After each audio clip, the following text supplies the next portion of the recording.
Kita mohon kepada penjaja agar membuang sampah di kawasan yang telah ditetapkan lah. Dan juga pembeli-pembeli yang pengunjung yang datang dekat pasar tu, dia kena ada sikap untuk membuang sampah di tempat yang sepatutnya lah. Kawasan pasar tu memang perlu dibersihkan setiap hari lah.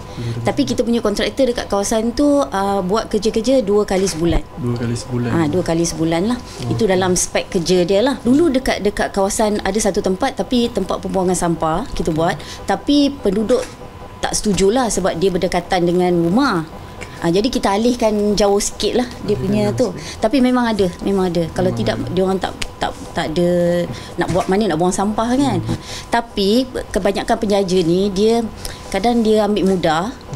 Dia just buang dekat dalam longkang lah.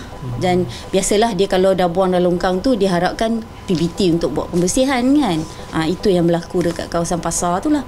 Sebenarnya dekat kawasan Taman Muda tu memang kita terima aduan banyak lah. Terutamanya berhubung dengan sampah.